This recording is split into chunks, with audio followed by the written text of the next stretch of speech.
I will say one thing, and I don't mean this in like a pro-team way. I just think it's the truth. This might be a bad year to with Brett Veach and the Chiefs front office because they're showing in a lot of ways they're willing to kind of just break from the past this year. You can't win a Super Bowl if your quarterback is terrible. It happens. Yeah. It's extraordinarily rare. We won 2 Super Bowls without Tyreek Hill. Yeah, it'll be a lot easier having Tyreek Hill on the goddamn offense. Two things can be true at the same time. The Chiefs are a really good team. The Raiders are an absolute disaster. It's that football show here on KC Sports Network. Tucker Franklin hanging out with Matt Verderame for your Monday edition, your legal tampering edition of that football show. We did legal tamper for this show, and we are brought to you by our partners and friends, Ben Holiday, Bald and Bond Bourbon. I've always got the bottle on the desk here, looking at the old mini soft red wheat bottle. This is like my breaking case of emergency, right? I guess it's like if it's 11 o'clock at night on a Tuesday. Yes. And then I see a breaking news team come down that like Travis Kelce is signing with the Browns. I'm probably going to need to crack this open and house it. We're going to talk about a lot of abstract things on today's show. As we talked about on Friday, this show kind of has a shelf life of like 3 hours. So if you're listening to this on Monday, you're a real one. We appreciate you. You're a ball knower. You're a writer of That Football Show. We do appreciate you. But Matt, how you doing? How you been? I am doing better than apparently the Travis Kelce negotiations are doing. I can't say. Gosh. I'm good. I'm getting ready for what is, by the time people hear this, the busiest week of the year. It is. You think like in our industry, the Super Bowl or a lot. No, it's this week. I will not sleep at all this entire week. And I look forward to the breaking news bar that, Travis Kelce has joined the New Orleans Saints on a 4-year, $90 million deal that the Saints will restructure 8 times as they're wildly over the cap in 2035. With 7 void years on the end of it, though. It's a 3-year deal with 7 void years. Yeah. It'll be good. It'll be fun. It's going to be quite an adventure. And who knows? Maybe by the time you're listening to this podcast, the Travis Kelce saga is already resolved. Right. But it was something on Sunday that came about that I think we got to talk about. We got to lead with it. And it's kind of setting up for Travis Kelce to have multiple doors open. As Diana Rossini, I believe Jesse Newell also reporting in on this, that Travis Kelce is looking. He's looking to come back and play football. Now it doesn't have to be with the Chiefs. Doesn't have to be with the Chiefs is what they're saying now, what the news is going around out there. Matt, how floored would you be? I think both you and I were kind of settled in the fact of like, oh, he's coming back. Like we would have had a retirement press conference by now if he wasn't coming back. So we all kind of think, oh, he's coming back. How floored would you be if he's playing for the Atlanta Falcons next year? 12 personnel with Kyle Pitts. I mean, that's a Tony Gonzalez career arc right there. That is. I would be Jimmy Hoffa level floored. I hate that I threw with the Falcons. I really do hate that. Like I'd be like underneath the floor. Yeah. It'd be a Jimmy Hoffa situation. Yeah. I mean, listen. I know it happens. It does happen. But a lot of times when it's happened in the past, like it's happened for one of two reasons. Either the sides just really grew apart over the years, think Tom Brady. Yep. Or the team was just flat out done with the player. Yeah, I can give you Johnny Unitas in the Colts, Joe Namath in the Jets, Franco Harris in the Steelers, Emmitt Smith with the Cowboys. It was they were just not going to bring him back at that point. Sure. Peyton Manning, even though Peyton Manning went on to have a great handful of years in Denver, like the Colts were moving on. They had Andrew Luck. Like it's very rare that a player is that great and he's been on the team his whole career, and the team wants him back, and the guy wants to go back to the team, and they're just like, yeah, couldn't find a middle ground. That's it. Like, is it possible? Sure, yeah. I mean, anything's possible. But I will be stunned if he ends up going somewhere. And like the other part of this too is like, you're him. Let's be real. I mean, let's just be really honest. But you're not going to some team where you're the second fiddle tight end. So that rules out a whole bunch of teams right off the bat. You're also not going somewhere, even if the money's greater, where the team's just going to suck. Like you're not going to play on the Jets. Like, hey, you're going to win 4 games this year. Like, They don't have a quarterback right now. Like, why? Yeah, there's no purpose in that. Mm-hmm. He's not a weather guy. The guy grew up in Cleveland and plays in Kansas City. So it's not like he's like, man, I just got to get to Miami. Yeah, right. Like, so my whole thing is, like, how many teams does that realistically leave? Like, if you just went through the Rolodex of teams, how many teams is that? Like a handful, maybe at most? Right. Like, where is it possible? Sure. Do I think it's going to happen? No. I don't. I think if he's playing football in 2026, it's going to be the Chiefs. I wonder how much this had to do with the TMZ report that came out earlier this weekend about Donna Kelsey remodeling her house. Did you see that one? Bro, I saw that. I saw TMZ and Donna Kelsey. I'm like, oh my God. What happened? Yeah, like what's going on? Remodeling the house. I was like, TMZ should be put in bankruptcy for this. Like, what is going on? They've like sometimes, unfortunately, they've done like a pretty decent job in like reporting like Rashee Rice details. Yes. And like they actually did a really good job when they reported. We talked about this with Herbie Teope. Yeah, I mean, if anyone knows Herbie's very much letter of the law journalism. And Herbie was like, well, TMZ actually did it the best in terms of like reporting the Instagram post that was put out there, not mentioning any names and like making sure that it was very clear that like that Rashee Rice's name wasn't mentioned in any of the Instagram posts. They've done a pretty good job with that. Now, how they write those things is up for debate, and it could be a little. It's not fun to have to open up a TMZ story to talk about the Chiefs. Nevertheless, it's never fun to open up a story and see that the Chiefs, I'm taking this direct quote from Diana Russini on Twitter. The Chiefs remain very much in the mix to re-sign the three-time Super Bowl champion and 4-time All-Pro. Matt, when you saw that come across your desk, the Chiefs remain very much in the mix to re-sign him. I thought that was very funny vernacular and very funny wording there. And in my mind goes to, okay, where is this coming from? Like who is this tweet for?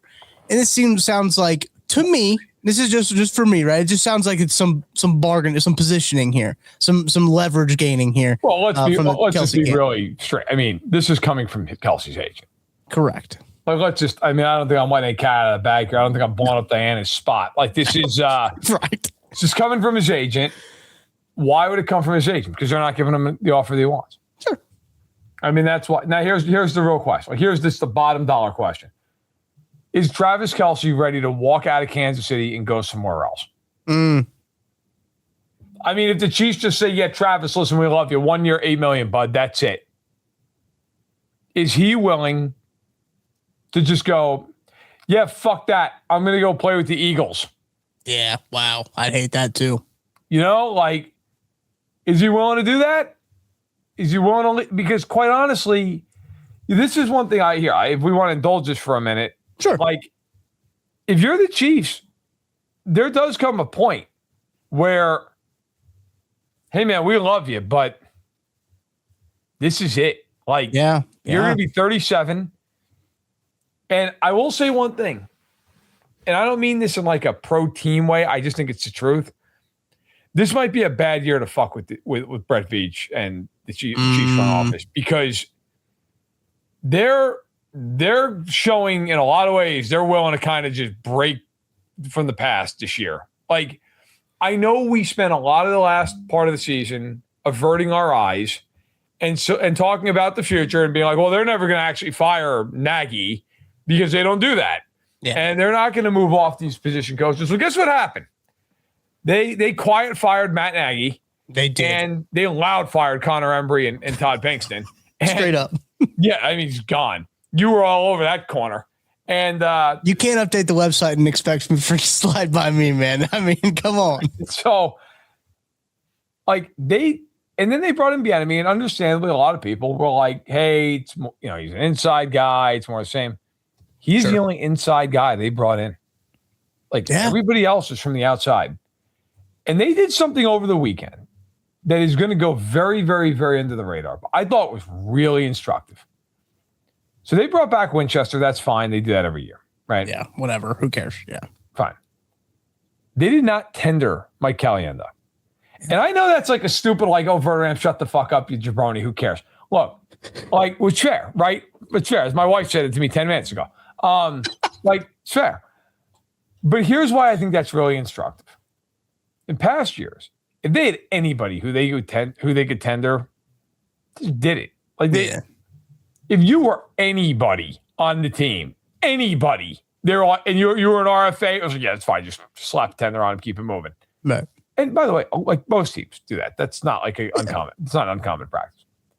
The fact they were like, you know what, actually get out was kind of eye-opening. Like, it basically tells you that they were like, no, actually, you know what? We're not just going to make this easy on ourselves and slap a tender on. We're going to try to get better. Yeah. At backup guard. Really? Like, okay. Like, it was very, and now like this next bit of news with Kelsey, where I think we all just assumed, like, if he wants to play, they'll just give him what, and they were like, no, actually, no. Like, here's the contract we're going to offer you. It makes me wonder if there's a part of them that's like, we want you back, but we don't need to have you back. Like, we will rebuild this thing with or without you. So if you want to come back for a year at our price, that's great, man. We'd love to have you. But we're not going to be like beholden to, 12, 14 million. Like, we're not doing that. And the other part of it is the last part of it. Listen, man, they got 25 million in cap space. Like, yeah, they can't just give him a fourth. Now they could void year stuff, but they hate the void year or anything. So, right. Do I think he's coming back to Kansas City? Yeah, I do. Mm-hmm. But I think this is showing, among other things, and of course, I mean, the number one thing this offseason, McDuffy, who, 5 minutes before we jumped on here, McDuffy got paid $800 million guaranteed. It was insane. Yeah. It's and for anyone who just drove off the street, it's $100 million guaranteed. But it's still like, when I was talking to a source in Kansas City when he got traded, the Chiefs were at like 90-ish, and that was kind of the breaking point. He got $100 million guaranteed. The Chiefs have shown this offseason they will do a lot of things they do not normally do. Mm-hmm. Maybe, look, do I think he'll be back? Yeah. Like, maybe Kelsey's the latest thing. Maybe they're like, Trav, we love you, man. But like, here's the offer. That's it. You want to come back and play on this? Awesome. You want to go somewhere else and play? Fine. But this is it. This is what you're getting. It's interesting to note last year he made his cap hit was $19.8 million. I wonder where that number starts for Travis Kelce's camp. I wonder if that number is like, okay, I know I've taken a step back. Give me 16, or I'll take 17, or where that number is, or if Brett Veach slid the little Post-it note across the desk and it was just kind of like an insultingly low number. Right. It's like, hey, we can probably afford you for this right here. And they looked at it and said, well, we'll play elsewhere. We want to play football. We'll play elsewhere. So I think this is all just like part of like the outward negotiating.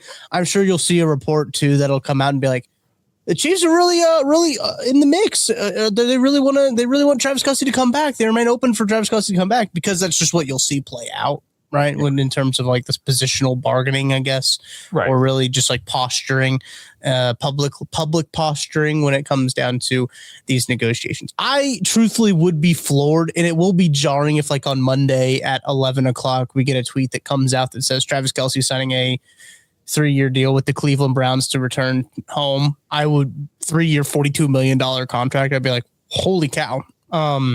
Yeah, I'd be shocked. I'd be stunned, and we'd be doing a breaking news team for that. I tell you that anything that Travis Kelce does, there will be a breaking news team for, because that's just, future Hall of Famer, first ballot, probably Hall of Famer.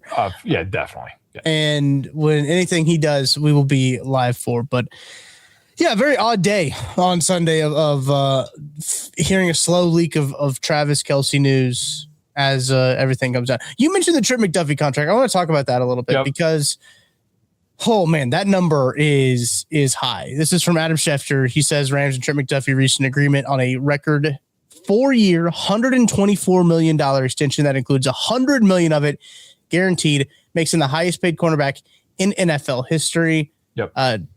$100 million is a ton.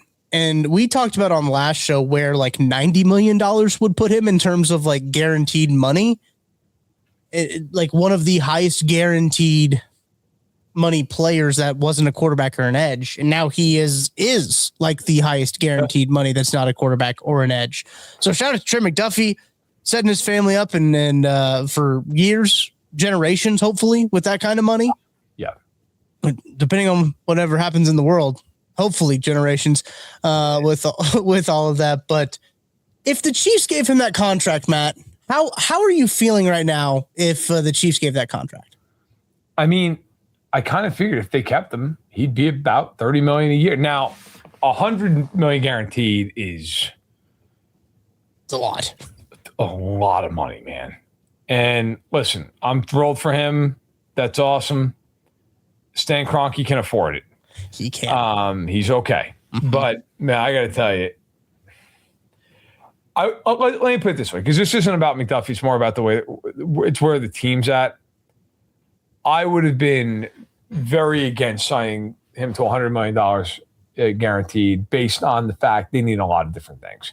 Mm-hmm. I mean, $100 million is 5 really good players.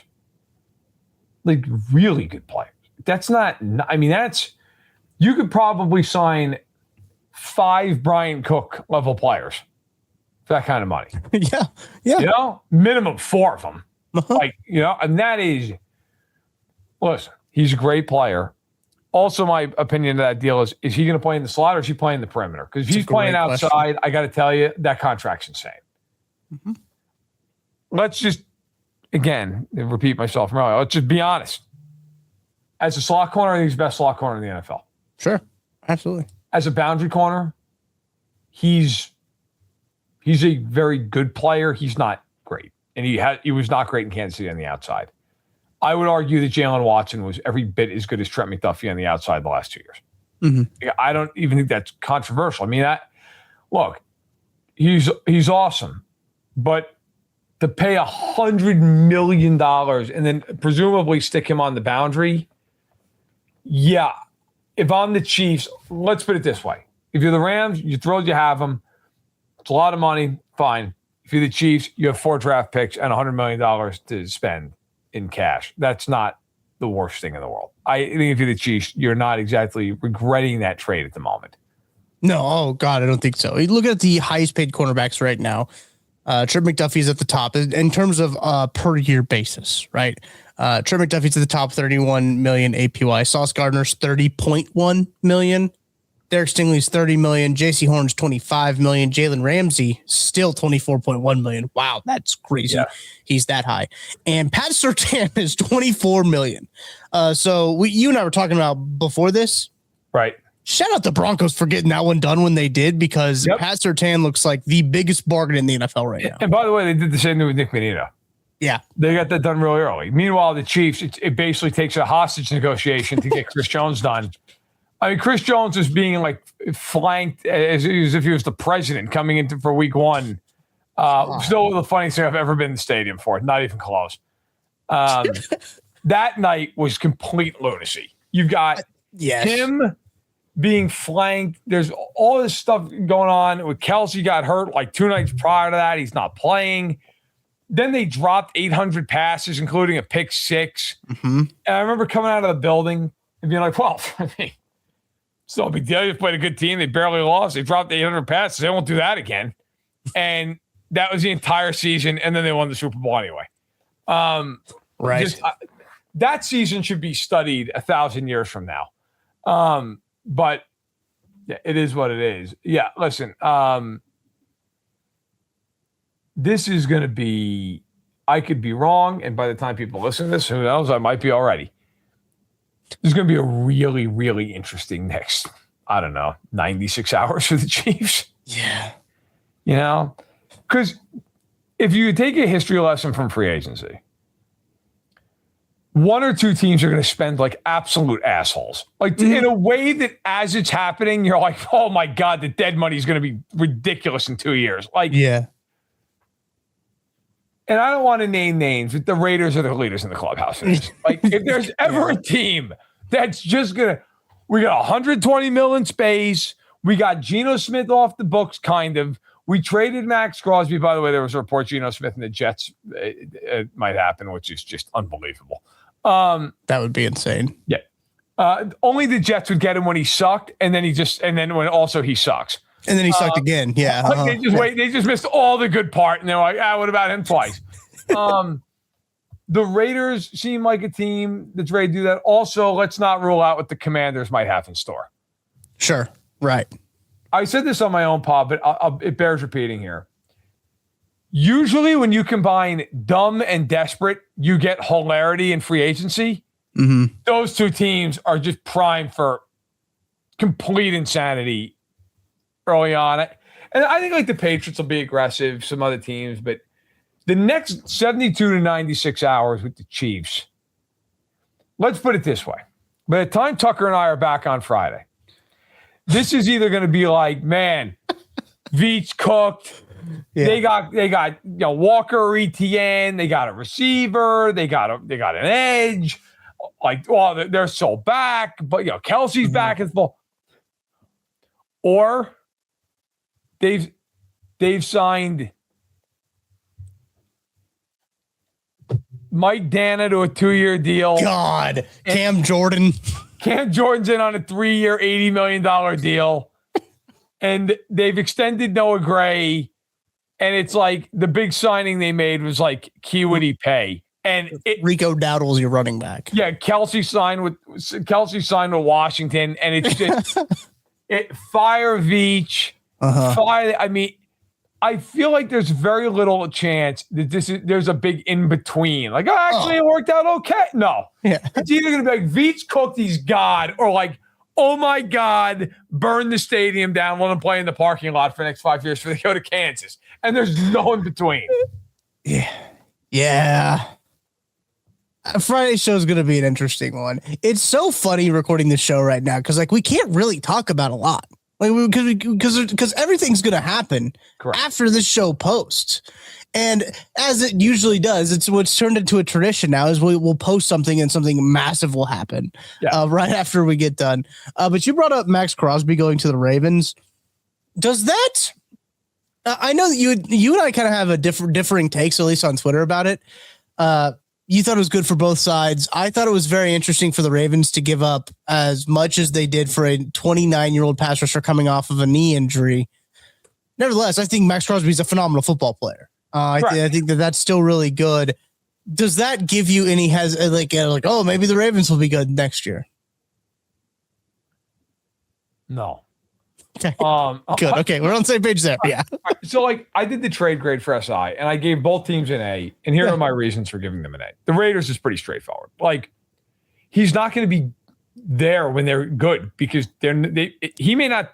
We all may be dead before they're good. So, it's he's going to be 29 before the season starts. The odds of him still being a big time impact player when they're really competing for anything are low. Okay. Yes. So you have that. Then there's the other side of the coin where if you're the Raiders, listen, man, it's 2 first-round picks. You need to take some swings at getting better with young, cheap talent. Fine. The Ravens are the more interesting part of the story here. And my reasoning for giving them an A is this. Lamar's 29 years old. Mm-hmm. 3 of the last 5 years, he's had serious time missed with lower body injuries. I think it's fair to say when his legs start to really slow down, I'm not saying he's not a good quarterback. He's a wildly different quarterback. Mm-hmm. They got to kind of try to win now. Mahomes and Allen at 30 are different than Lamar Jackson at 30. Just are. Kind of like when Cam was at the peak of his career. And Lamar's better than Cam. Cam might be the most overrated player in NFL history based on one unbelievable season. Don't say that to me. I said it. I don't care. I'll say it right to your face. He was incredible for 1 year. That 1 year was fun. And that's all I needed. He was good for 3 others. But in any event, his number one wide receiver is some scrub. No, listen. After he lost Steve Smith, he was throwing to Jericho Cotchery. There it is. Yeah. I remember him and Ted Ginn. Ted Ginn and Jericho Cotchery. He wouldn't have MVP with those guys as wide receivers. Yes, and then hilariously overweight Kelvin Benjamin, who then ended up in Kansas City. And it was is he a lineman? Bad. He's wearing number 68 out there. But in any event, look, if you're the Ravens, I totally understand that they probably were just look, we got to win now. We got to win now. Yeah. Henry's not getting any younger. Lamar's got some of the odometers getting up on there on him and his legs. We just signed Mark Andrews to a 27-year extension, despite the fact he's 30. We need to distract from that fact. Whatever it takes, okay? Whatever it takes for people to forget that we did that. We need to do now. And so I get it. Now, the flip side of that is was in the last 2 years of Max Crosby have been really quality years. They were not the 2 years prior when he was one of the 3 or 4 best defensive players in the NFL. Sure. The last 2 years have been, hey, man, he's still a really nice player. Yeah. But, like, he had 20 quarterback hits last year. Karlaftis had significantly more than that. Mm-hmm. So if you're getting if you're the Ravens, you're getting the guy from the last 2 years, he's good, but he's not worth 2 first-round picks. If you're getting the guy who played in 2022, 2023, he's worth it. Look, the reason, though, to answer your question, I don't think, like, does it make me scared of them? Or they never win shit when it matters, ever. No. And I got to be honest, and I know, like, this is, like, always, like, the third rail thing. It's because Lamar stunk in these games. Let's just be honest. You know, instead of doing the whole, like, let's tap dance around this for happening, he sucked in big games. Yeah. He sucked. He threw one of the worst interceptions and one of the most hilarious interceptions I've ever seen in my life. He did do that. When that ball went up and CBS panned to the end zone, the only question was, are they not going to pick this because they all are fighting each other to the death to pick this off? Like, right. I mean, he's been awful in these games. Awful. He was horrendous in both Bills games. Like, look, if he's not better, then it doesn't matter. And the other side of this is, too, like, other than Zay Flowers, who the hell do you care about in the passing game on that team? It's a good point, yeah. So, does Crosby make him better? Yeah, sure. But, like, they've had the number one defense at times and not been able to do anything. So, does he make them better? Yes. Do I think all of a sudden, like, oh, no? No. I mean, until Lamar plays better in a playoff game, no, not really. Do you remember when we looked at, was that literally Friday when we looked at who the Super Bowl odds and the Ravens were up there? We're like, why the hell are the Ravens up there? Yeah. Did the bookmakers know something? Do you think they knew something was going down? Maybe. I mean, maybe a little bit. I think it was a lot of just, hey, listen, you know what? They're always in the mix, and they've got the March bump, you know, the usual March bump from the Ravens. It's like everybody picking the Chargers to win the division in July, right? Right. Like, it's like the Masters. It's a tradition unlike any other.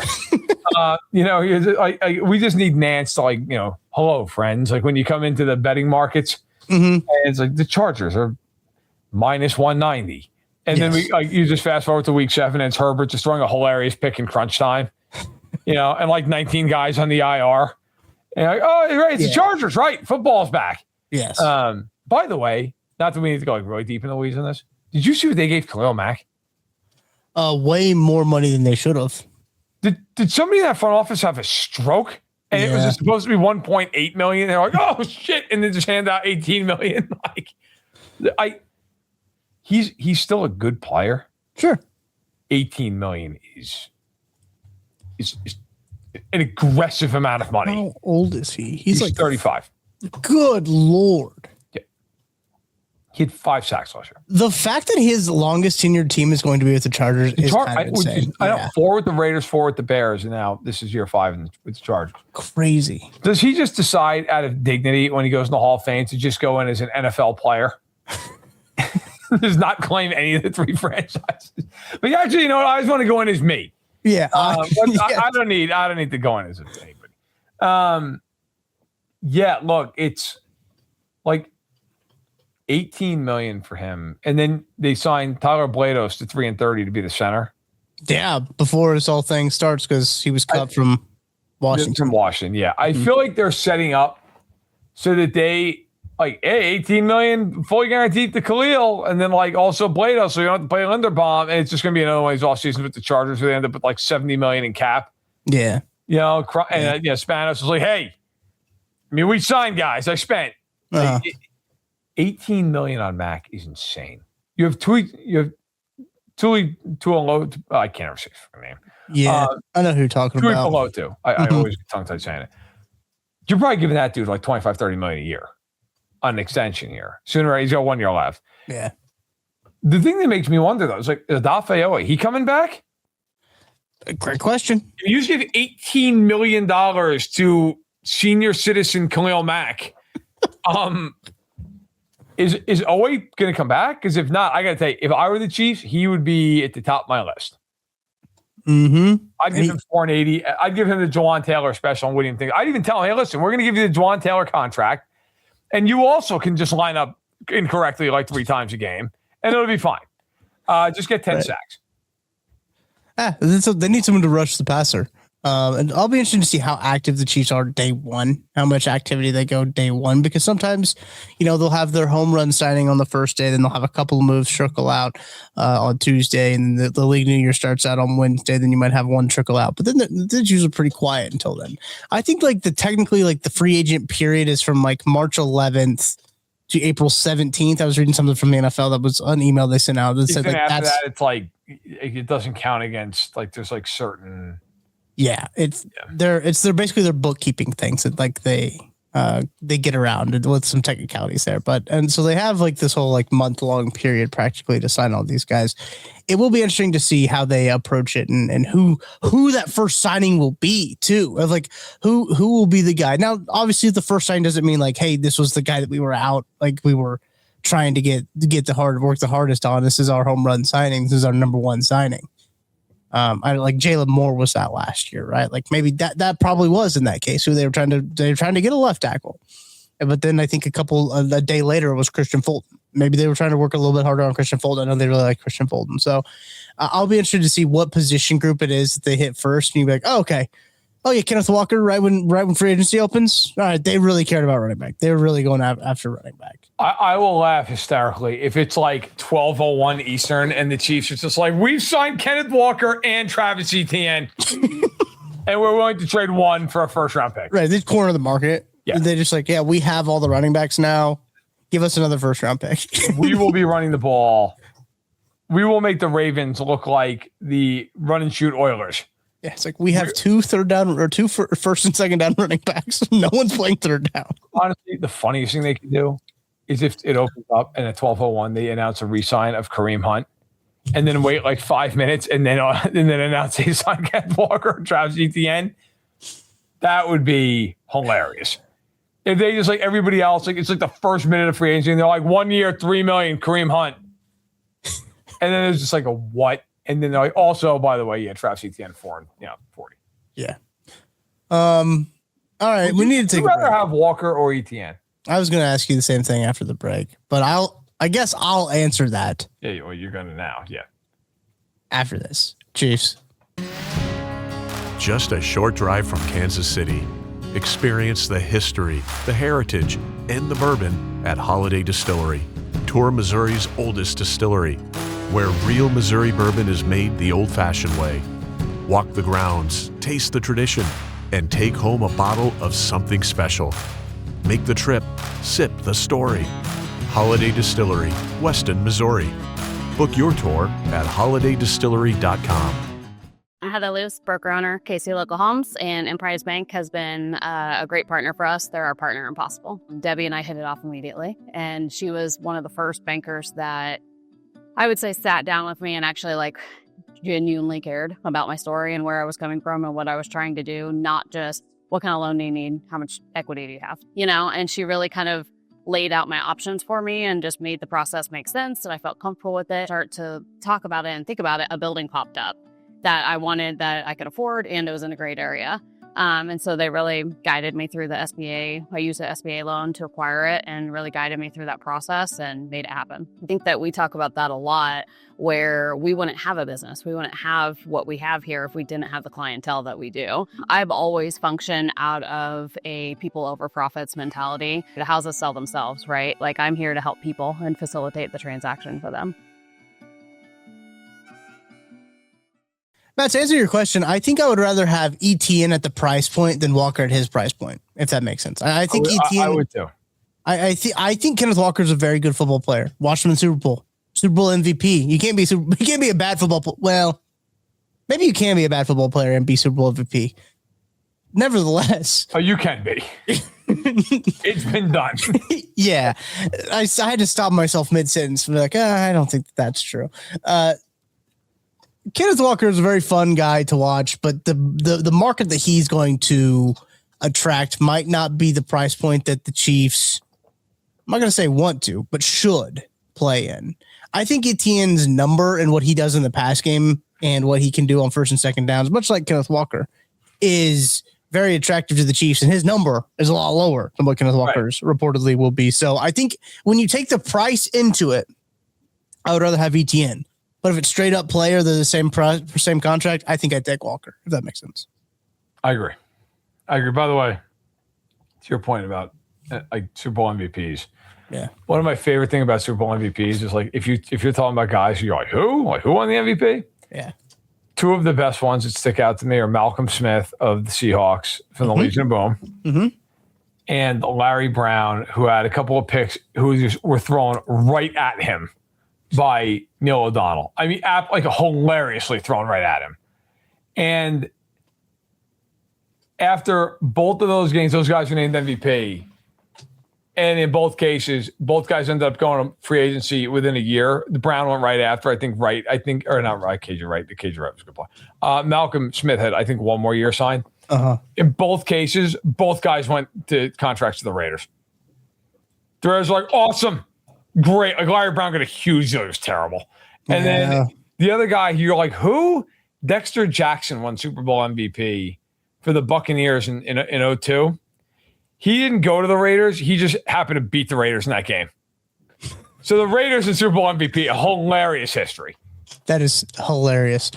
Just coming across my desk right now, this is kind of a bummer. I wanted him to play for the Chiefs. Veteran fullback Alec Ingold is signing a 2-year, $7.5 million deal with the Chargers. Did the Chargers?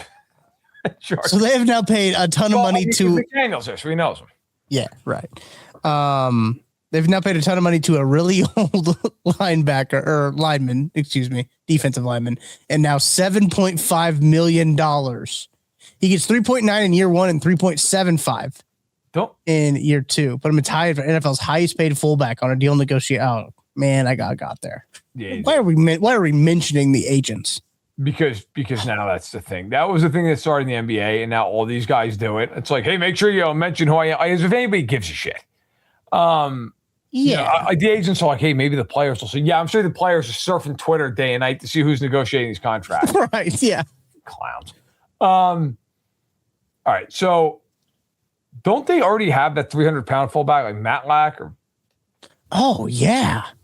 Like, don't they? He was a big mother brother. Like, yeah, Scott Matlock, excuse me. Matlock, yeah. Who signed I just had this year. Yeah. Dual fullback sets for the old, yeah. You got all these Chargers who are just like, look, we could wait to try to sign Linderbaum, who we have a connection with because our GM was there in Baltimore and he was taken. Or we could sign Blados. No problem. Sign Blados. Okay. We could sign Adafeoe, who's young and was fantastic for us. Or we could give Khalil Mack $18 million. We could sign some defensive help or, in the secondary or maybe a receiver. But we also could sign a second fullback. Yeah. What? Like, Alec Ingold's not a bad player or anything. But no, he's not. What the hell's the point? Okay, sure. I do wish he would have been in Kansas City. That's what I was like, man, I'd be pretty sick if he's in Kansas City.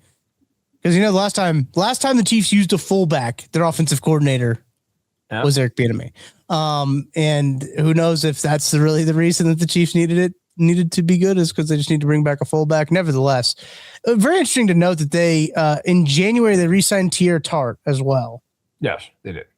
They re-signed, as you mentioned, Khalil Mack, and now they're bringing in the Washington center now Alec Ingold, all before free agency has started. So, Chargers being very active before the but also maybe not getting better.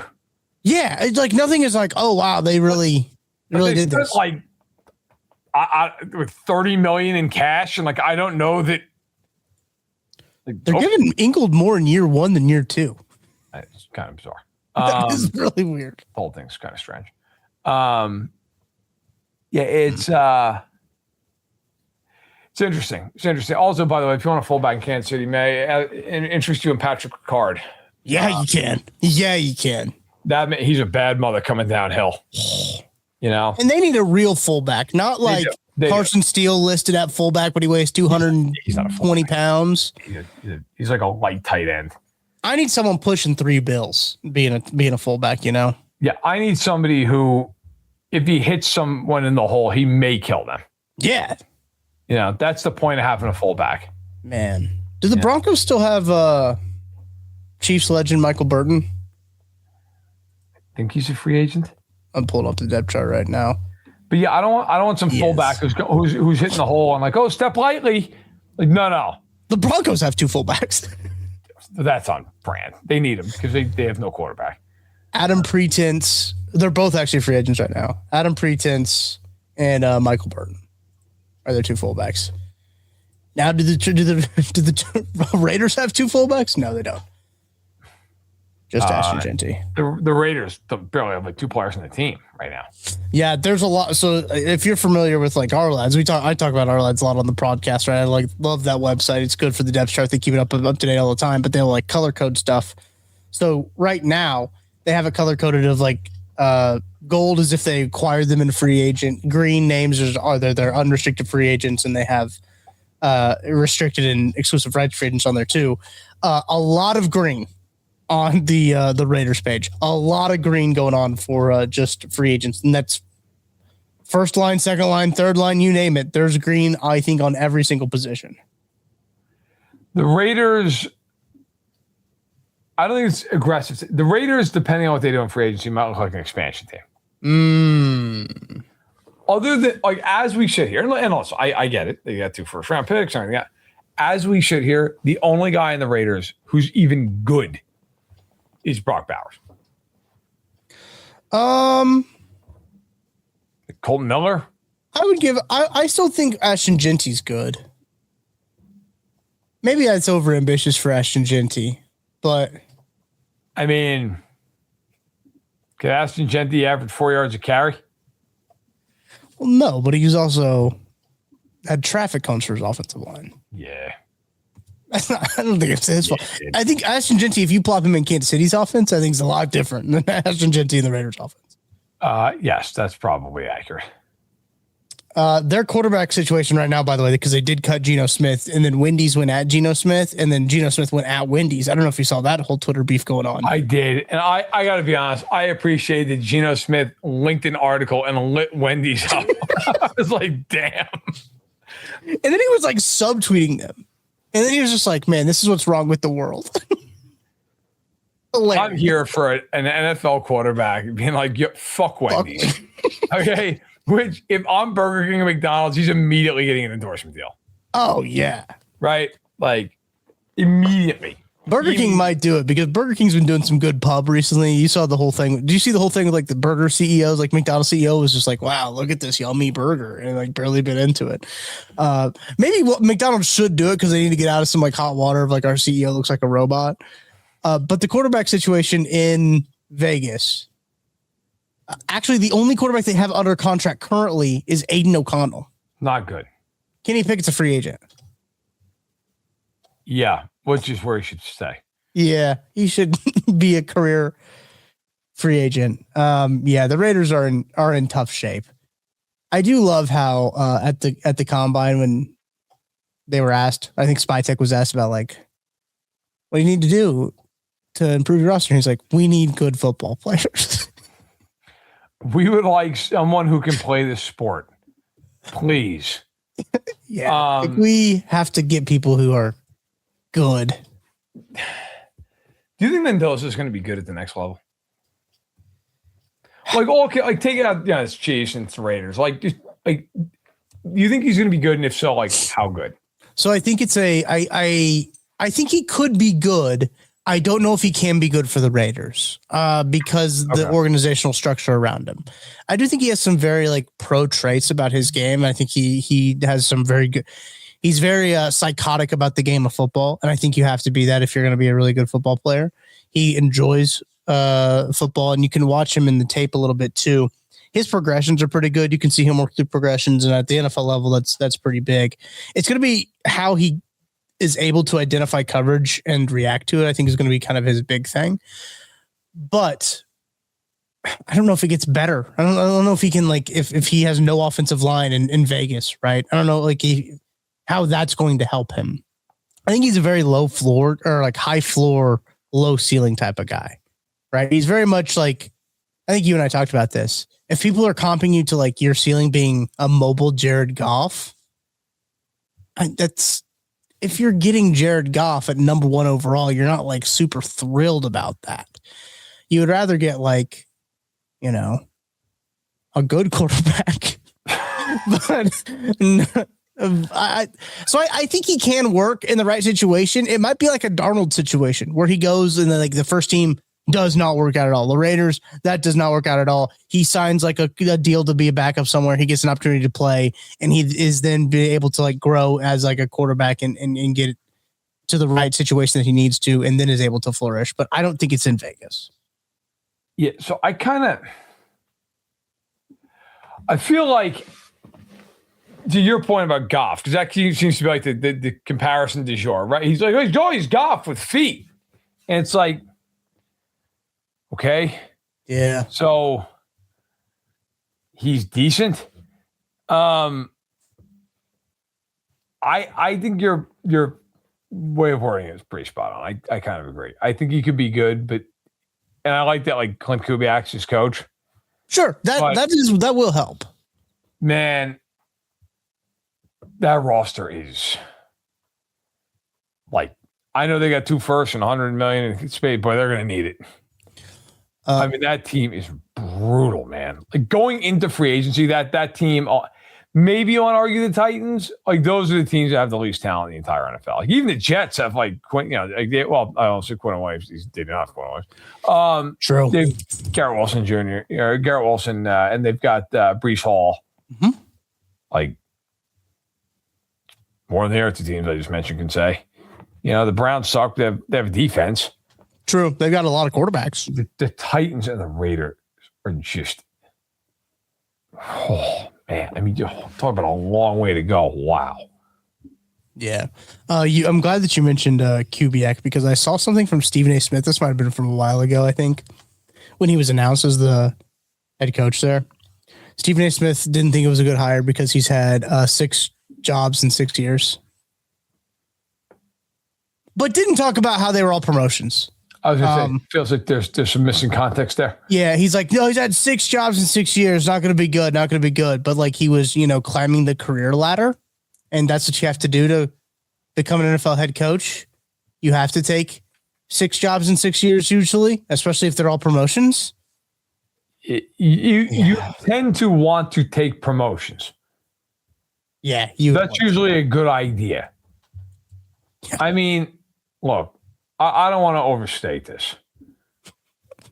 Somebody should call the police on Stephen A. Smith. Like, I saw that like over the weekend. I think it was over the weekend. It was Friday. He had a take on like the Miami of Ohio Redhawks, the basketball team. Right, because they're undefeated. It's like, yeah, I'm sure Stephen A's way plugged into Miami of Ohio. Like, if I should say Stephen A, name one guy off that team, there's no chance. Oh, he's probably watched as much Miami of Ohio basketball as I have. I was about to say, it's like asking me to break them down. Like, hey, what do you think? Like, I don't know. Why would I watch Miami of Ohio basketball? No offense to those guys. Right. But it's not high on the list. Right. It's ridiculous. Stephen A, now he's like running for president. Sure. We need to shut the country down. And start, I think, if that's what's going to happen. Did I send you the screenshot of his like thumbnail for his podcast? Yeah. I think I did. It's jarring. It's jarring of what we're doing here. It's not good. No, it's not. It's not good. What is good is we are going to name the winner for the James Winchester jersey giveaway. Yep. So shout out to everyone who retweeted that. We had the James Winchester signed jersey locked and loaded, man. I'll tell you what, we've had that jersey for a minute. So what better way to celebrate James Winchester returning, and still, it's like a WWE, right? When you win it, and still the highest paid long snapper in the WWE. Or in the NFL, sorry. James Winchester jersey. Shout out to Nick Stoffer. Nick Stoffer, shout out at Nicholas Stoffer. I'm going to send you a DM on Twitter right now as we're recording this podcast. So you'll already see it if you have. And if you're listening to the show and you're like, oh, I got to go to my Twitter and check. I'm sending you a DM right now. Congratulations, Nick. You have won the signed James Winchester jersey. Oh. You're the man. All right, Matt. Let's power rank something. We haven't talked about it. We got a few minutes here before we get out of here, but I think we need to give the people a power rankings.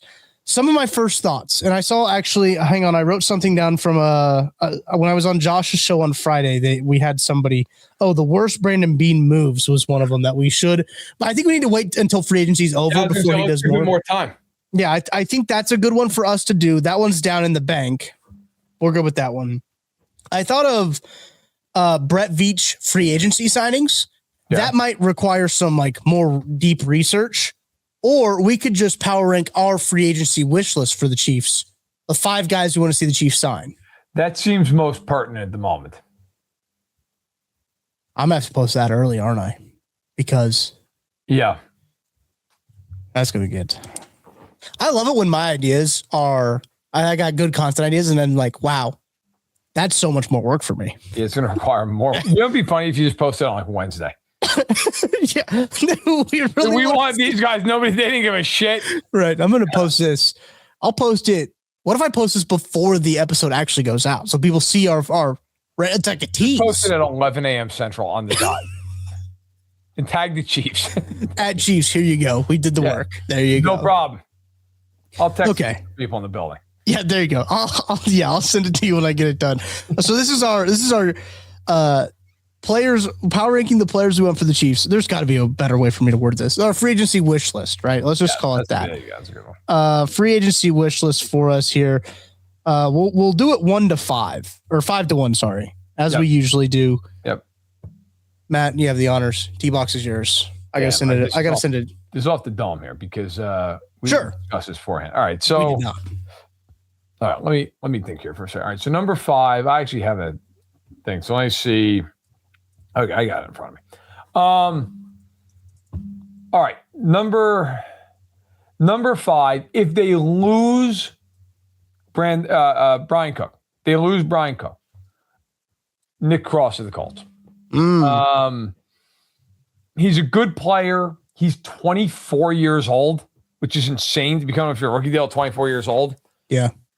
He played under Anarumo, so he's well coached. He is a guy who I think is still an ascending player. He's durable. He's only missed 1 game his entire career. He basically has been for the Colts a 2-year start. He played every single snap for 2024 and 96% of them last season. He had 2.5 sacks last year. He's a good blitzer. I think he had 5 tackles for a loss last year, 6 the year prior. He's got 4 picks. I think he's a little bit cheaper than Cook. And I love for the Chiefs to retain Brian Cook, but if they don't, he would be my number 5. There's so much you have to put into this list now that I've kind of started to loosely jot the names down of like, okay, do I want to assume price point as well? Because we just got done with the conversation about Etienne and Walker, right? Like price point, where do they fall on my wish list? I think for me at number 5, I think Brian Cook is going to be my number 5 that I want them to retain.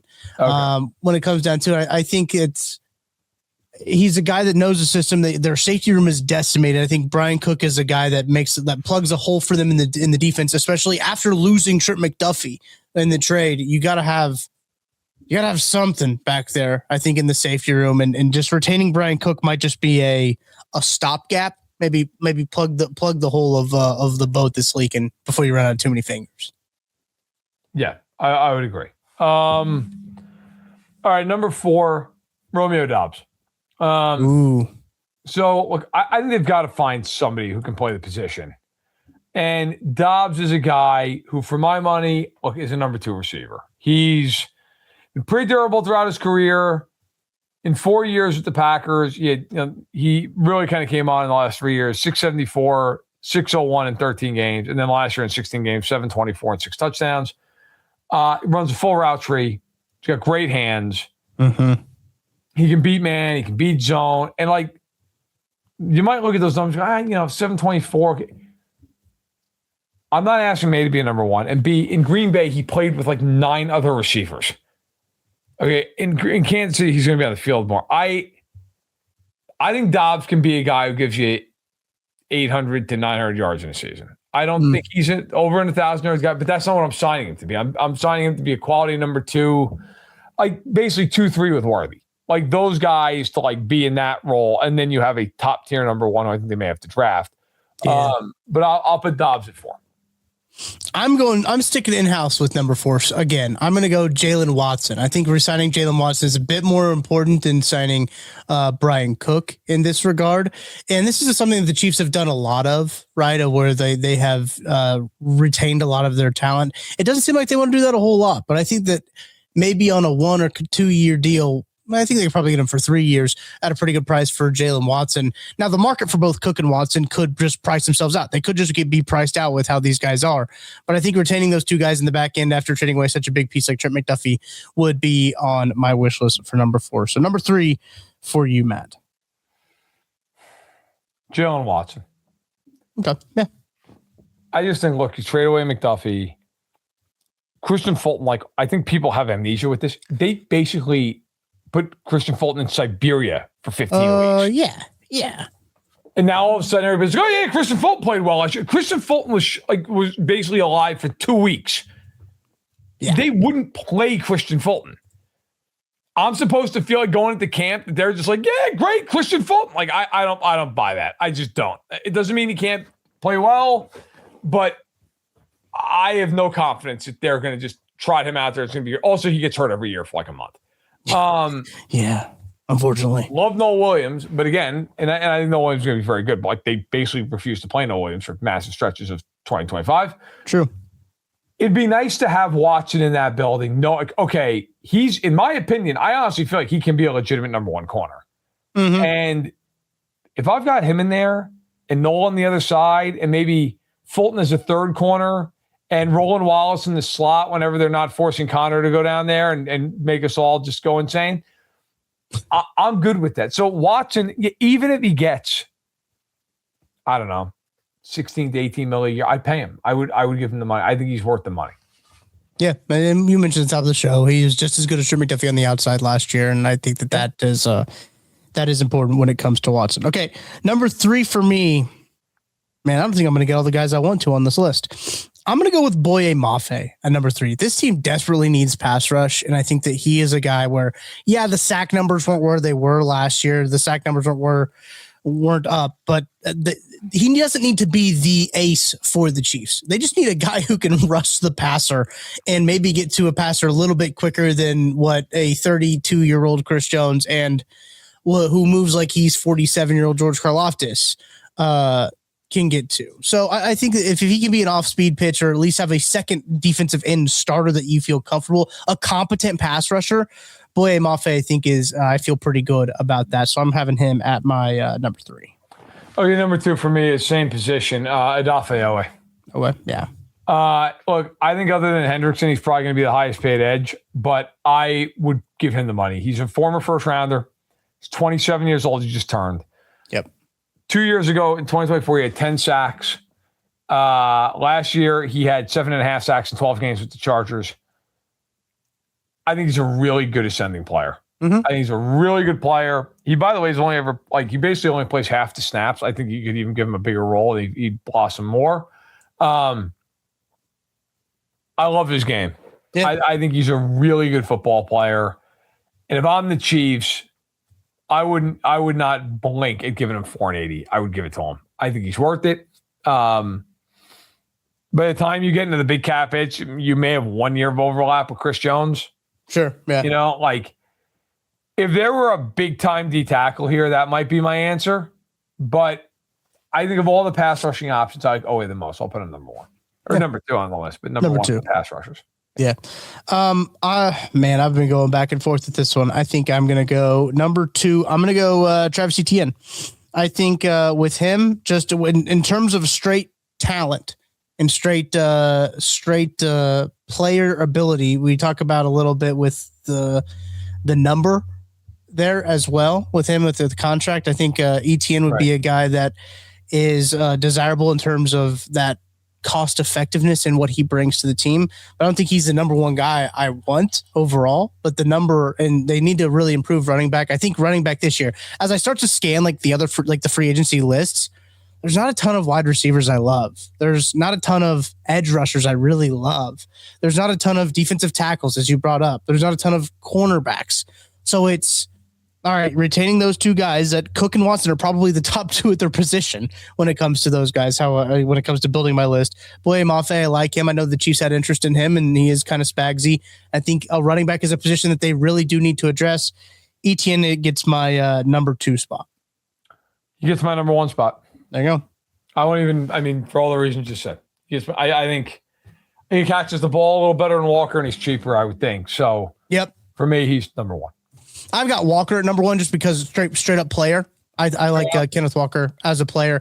I tossed around throwing Rashid Shaheed in that list, but I was like, how many Seahawks do I really want to put in my list?